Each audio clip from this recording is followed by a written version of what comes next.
Yeah, exactly. I want to keep the show going. Tell me, let's fight. Purposefully didn't do the dishes. I think one of the great fun things about acting. Anybody else do some acting? Anybody?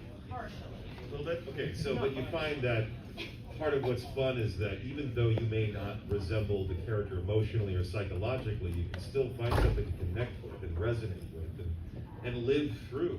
And there's so many different wonderful forms of creative expression, but I think what's really wonderful about acting in particular is that you experience those things in a way you don't in any other form. And when you experience it, the audience experiences it as well. So I don't really identify with either Yami or Yugi, but I feel much more like a Yugi than a Yami.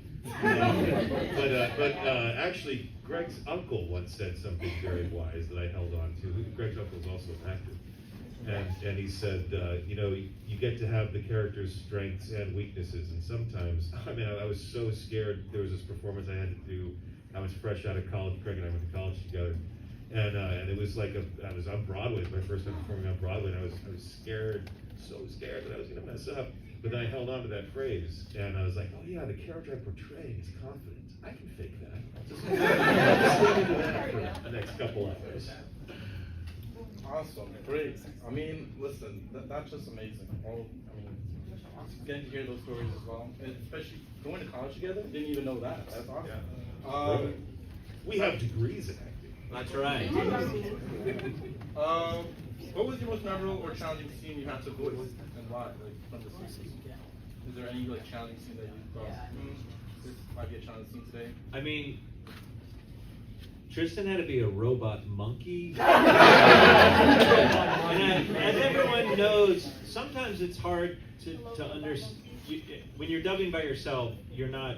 Turtles was prelay, so we go in, you do the whole episode, you have context for everything, you know exactly what's going on. That's when you record before it's edited. Right, right. With Yugioh, you're dubbing it, so you're just kind of seeing your part. And what I remember is that he was a robot monkey. I could never, what is happening? And it went on for episodes, and it was kind of hard to do. So that's the first thing that I was kind of ready when Tristan was no longer a robot. I was like, oh my, he's still a robot monkey!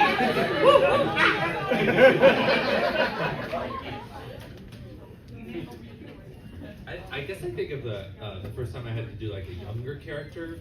I definitely sort of stayed in the older pocket for a long time, and then a show that nobody watched called Chaotic came out. I had to be a kid, and like it was new territory, and I guess locally I kind of knew what I had to do, and it was just getting used to sitting up there and also being able to be malleable to convey different emotions while still having that sort of tenory, brighter tongue. So there was a learning curve to that for sure. Yeah, when you're working a different part of your vocal range, you know, high or low, your pitch, so much of how we express how we feel has to do with how we go from up and down, how we inflect things. And when you're saying, okay, well, I can no longer use my lower notes, it makes it a little harder to be as expressive as you might normally want to be. But I've never played a high voice character, so that's all just guesswork. Trico.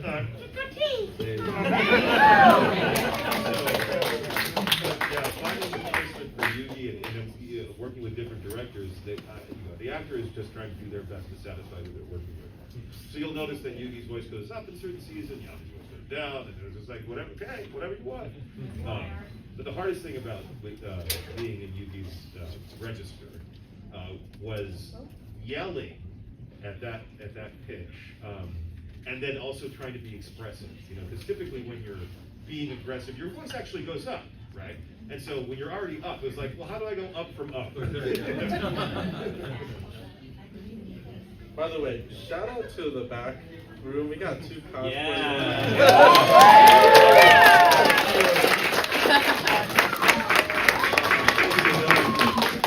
Love to see it. I gotta ask, because I'm sure you actually played a video game in real life. Have you ever tried taking a chance at it? Yeah, I suck.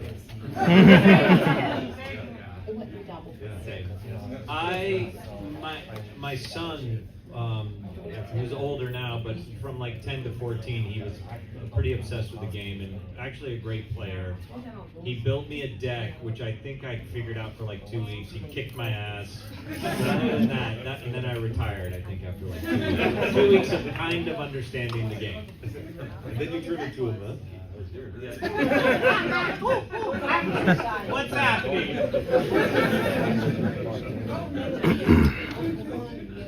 Can you share any funny or interesting behind-the-scenes stories that you have from recording sessions? Do you have any, like, yeah.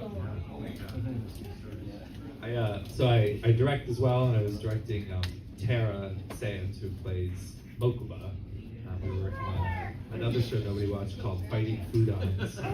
Oh, good. Well, this is the one guy. So that was 0.001 in the ratings. We got one. Anyway, so like, when you're in the booth, you're by yourself. So Tara was, locked in through the sliding door, and I had my head down. I was like making a note, and I heard this like noise, and I looked up, and she was on the floor. What? Right. So, and then she claimed she was pushed, which By the is microphone? impossible. Okay. And anyway, so she somehow had tripped over the cords and totally bit the dust. So to me, that was funny. Darren likes physical humor, so a little bit. One of the funniest things that was the result of that, an engineer that we would almost always work with, Joe Shalek, who we call Joe Vegas, because he likes to gamble. So he would record all of our outtakes. If you said anything in the booth, you had to understand that there was a great possibility that Joe would catch it. So at holiday parties, I think notably at Christmas parties, he put together a mash cut of everyone's outtakes. And it's really fun when you consider how much of a kid show we were doing and how much profanity was recorded. When you're trying to match, when you're trying to dub, you're trying to pitch a performance in something that has a predetermined rhythm. So part of what you're doing is matching the flaps as a term we use exactly. And then when you have to, cram in an understanding of not only what your card does, but it's pronounced Tori Calcos, and you're like, what? So yeah, you have a lot of lines, and like, I play Super Super, but I don't.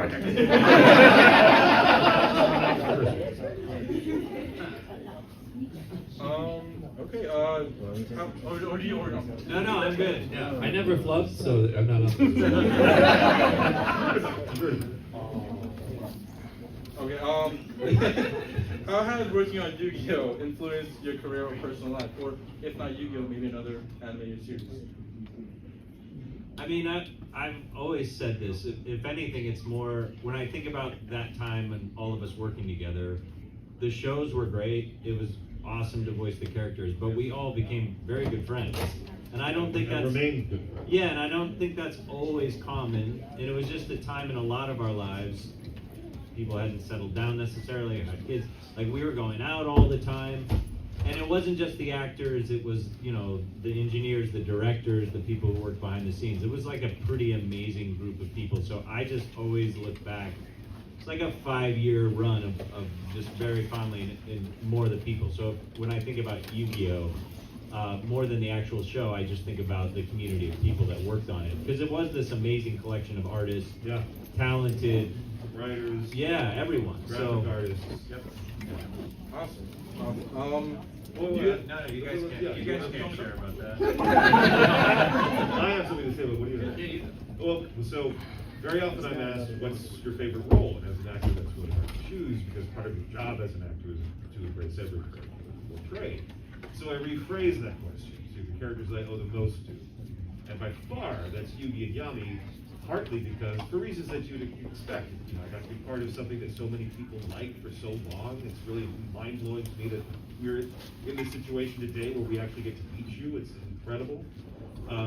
But all of that aside, if I hadn't done that show, I wouldn't have met the woman who became my wife, and I wouldn't have the kids that I wanted. So, hard to beat that.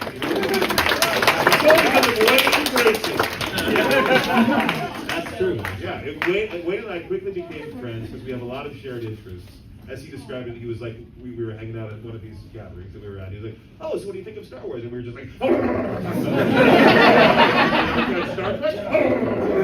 You have to read comic books, and that was a whole other thing. Anyway, so he was having a birthday party. He invited me, so kind, and he was dating the younger sister of this woman that became my wife. So I get there, and there's Wayne, and he's standing by a birthday cake, and right next to him is this very lovely woman who's the younger sister, right? And I was like, oh, nicely done, Wayne. Down at the other end of the room, at the other end of the table was this smoking hot blonde, and I'm like, that's out of my league. So I was just politely, enjoying the party, but that smoking hot blonde came up to me later and said, "Hey, good boy, so good." I said, well, I went from there. Can you top that? You want to try? Nope. Okay, well, I'll go to the next question. Do you have any unique warm-up activities, like when you're voice acting, like before? Scotch?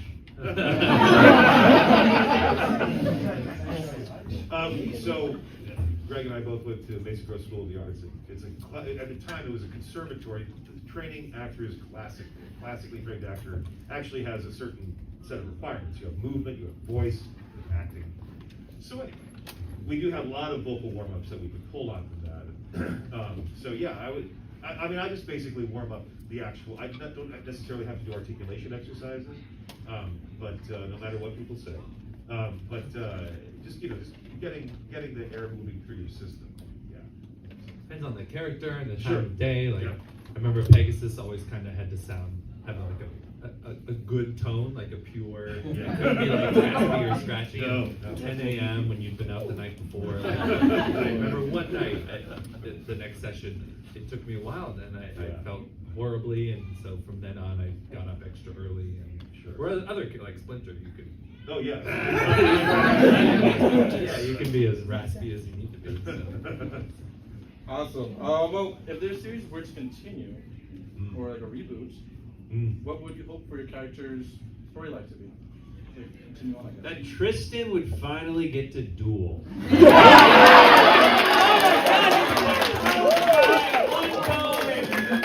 I win with them on every day.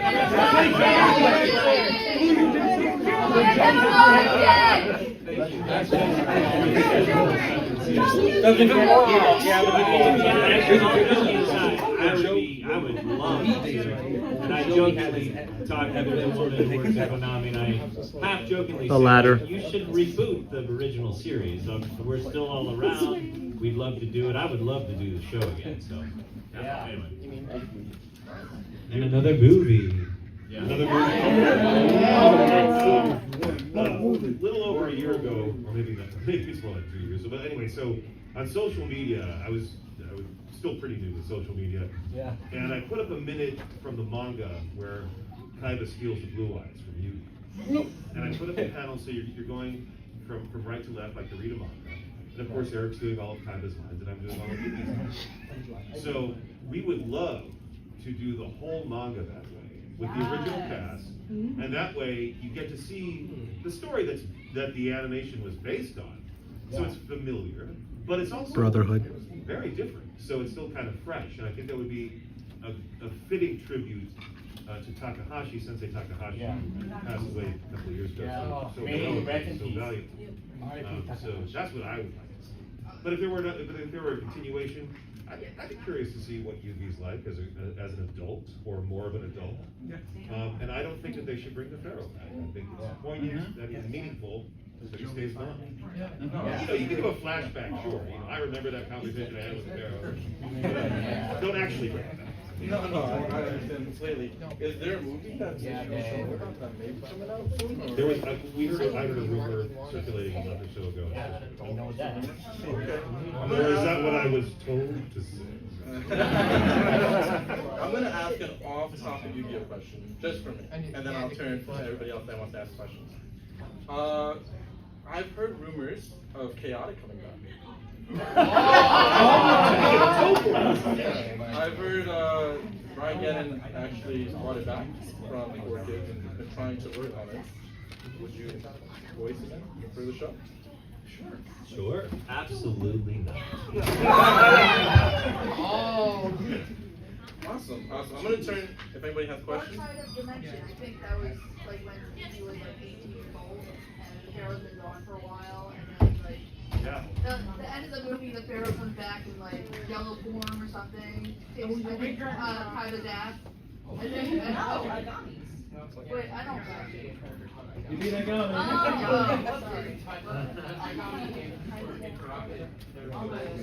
Corrected, got it. Any questions?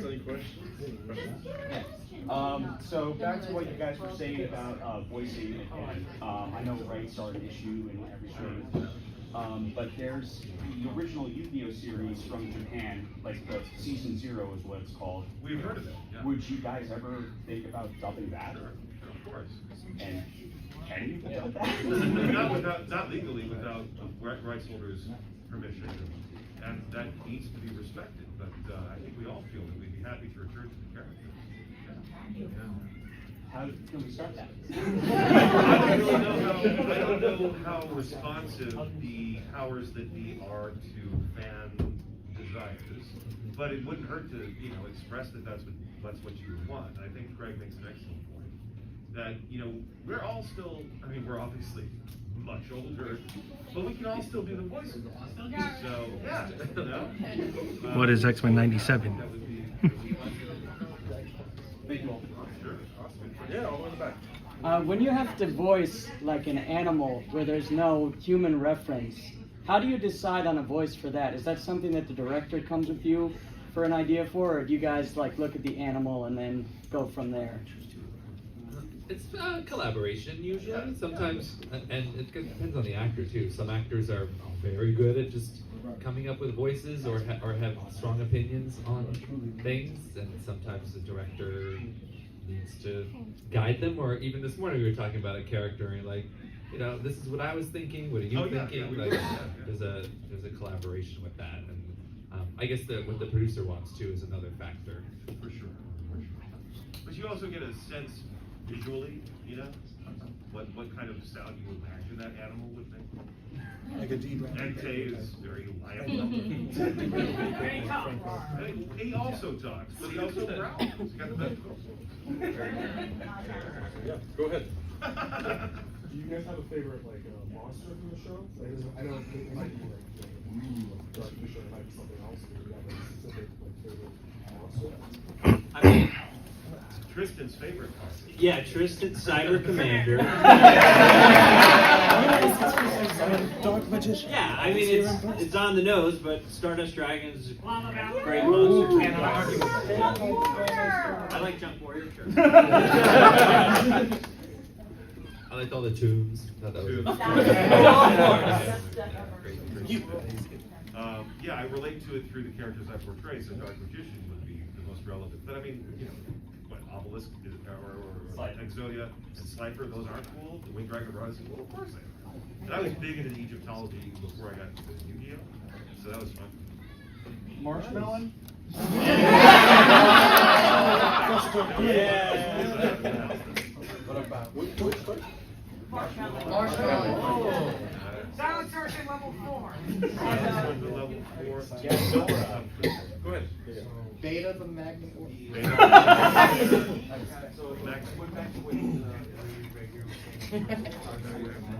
Yeah. Could have done a little bit better in terms of the ending. It left like a cliffhanger, which I didn't know. So he doesn't like ambiguity. I'm not. Like, did Kaiba pass away? So, in my sense, would you have felt like they should have changed it a bit, or do you like the way they just went into that ending? I don't remember. I like the ambiguity. I also, on social media, put up a premise of what would happen next. And I interpreted it as, not that Kaiba went back to the past, although I get that interpretation, but I interpreted it as he found some way of reaching into the afterlife. Yeah. Or beyond. So other people, I'm not crazy for reading that. So, yeah, but I mean, I understand what you mean. I understand you would have preferred something that had more of a conclusion. Right, yeah, I get it. think it's interesting. I think it's more interesting as a question than an answer. I know you've been. Yeah, go ahead. Yep. Okay. Yeah, I was gonna ask. I had a thought. You had to do like an episode where something happened. You guys ended up swapping. Like, hey, Yugi and the gang ended up swapping bodies. Who swaps with who? Who swaps with who? A changeling episode. Yeah, Freaky Friday. I love that. Me and Joey, I feel like. I know it's been done in fairy tale, but that's about it. What if, because I think Tristan and Joey would be great, what if we all swap with Joey? Hey, yo. God help Kaiba. Joey, oh my God.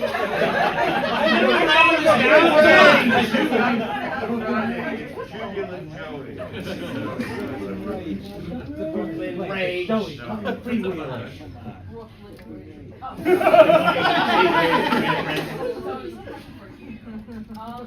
signed a song for music as Why, I believe. What's your experience like singing as Pegasus and was it difficult? Darren is a highly accomplished singer. He really is. You can't tell from. Was that the song with Eric? No. This was way back when they made a Yugioh album in like the mid 2000s. Yeah. Because we all need music to really. And there's some tracks that Eric wrote. Eric, who plays Kaiba, wrote some tracks on the songs. That's right. Engineers. And then who wrote my song was this team of full-time music employees that they were at 4 Kids. And no, they made it easy because they, John Siegler, I had done the Pokemon Live tour with, so like he knew my voice inside out. He knew what key to put it in. He knew what notes I don't go to, and also I think understood that Pegasus would be kind of speaky about it, and so yeah. So I guess the hardest thing was sometimes I want to sing too much and be like, why don't you just speak that much? And they came up with a nice sort of final result that felt acty but also kind of singing at the same time. So it was super fun. Probably take like 2 more questions. So I know some people asked about Dark Side Dimensions and like your experience about that. I wanted to ask about your experience with Bonds Beyond Time. Oh. Yes. The best Yugioh movie. I mean, I love the idea that you were able to bring all of those different chapters of the franchise together. That's no brainer. Yeah, I agree with what Dan said. It was just cool to have the protagonists together, and that would be really cool. I would love it. I'm kind of surprised actually they haven't done something like that again. So it was great to have them all together. Yeah. One last question. I had a question for Dan. Okay. This is a bit of a weird one. You were just like. I'm pretty weird. I remember because I came across this randomly when searching on IMDb. You were doing a voice for the Yugi voice for a PSA about marijuana.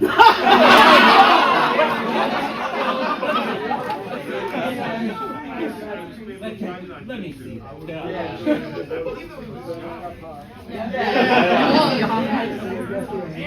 was like, don't smoke weed? Yeah. The anti-drug media campaign. Yeah, but what was the catchphrase? Do you remember? Oh, don't smoke marijuana. Oh, yeah.